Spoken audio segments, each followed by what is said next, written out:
Everyone was dancing, laughing, and celebrating La Vie except her. That's how the camera should open, a close-up of Hira, a beautiful woman in a wheelchair, sitting silently in a corner of a glowing wedding hall, her eyes glistening under the fairy lights. Her name was Elena Hart, the youngest and most powerful CEO in the city, brilliant, respected, and admired by every in a broken bar. But tonight, she was just another guest who didn't belong.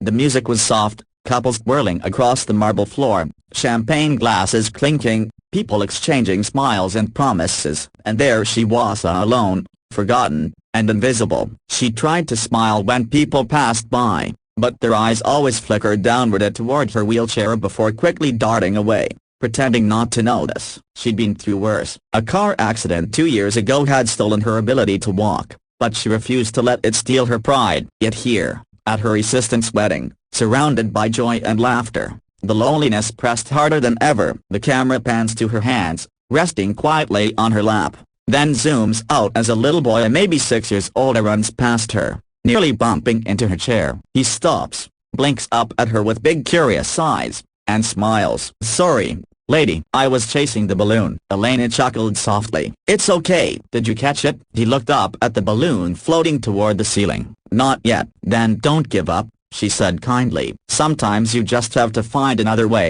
He grinned, waved, and dashed off again. She watched him go, unaware that fate was already weaving a new chapter for her. Moments later, a tall man walked onto the home, scanning the crowd. He wore a simple gray suit and not fancy like the others, but his eyes carried warmth, no judgment. His name was Daniel Cole, a single father and mechanic by profession. The little boy from Ivana was his son. Daniel had been invited as the groom's old friend but didn't really know many people here. When he spotted his son chatting with Elena, curiosity pulled him closer. He noticed the loneliness in her eyes even behind her brave smile. "Hi," he said gently, stepping closer. "I think my son's been keeping you company." Elena turned, surprised. "Yes.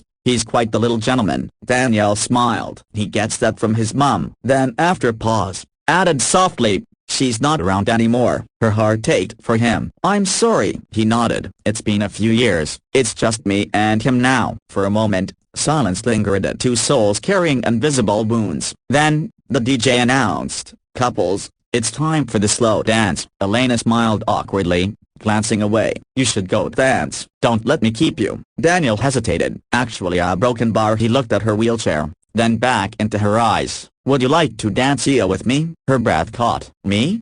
she whispered, as if the word didn't belong to her anymore. He nodded, extending his hand. "You don't need to stand to dance. You just need to feel the music." For the first time that night, her smile was real. The crowd noticed as Daniel gently spun her wheelchair onto the dance floor. The lights dimmed, a soft melody filled the air, and for those few minutes, the world forgot the chair, the pain, the pity. There was just connection, pure and human.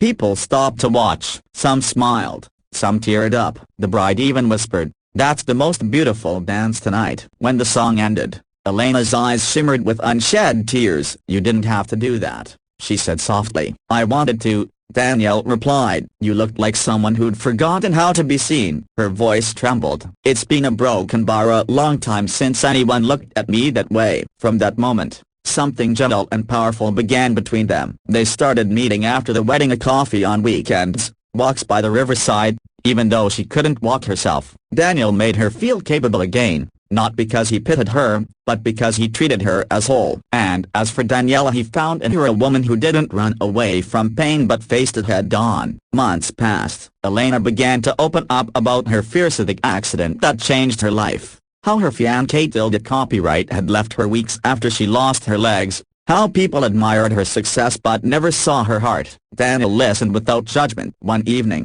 Evan tugged her sleeve and said, "Miss Elena, can you be my mom?" Her eyes filled instantly. She looked at Daniel, who smiled through tears. "I think that's his way of saying we make a good team," he said. That night, under the same stars that once felt so far away, Elena realized that love hadn't abandoned her. It had simply been waiting for the right person to look past the wheelchair and see her. The story ends with a soft shot of a new wedding of theirs. This time, Elena sat proudly at the altar, her wheelchair decorated with white roses, her hands trembling as Evan carried the rings. As Daniel took her hand, he whispered, "You don't need legs to walk beside me. You already walk in my heart." Tears glisten, smiles bloom, and as they kiss, the music swells.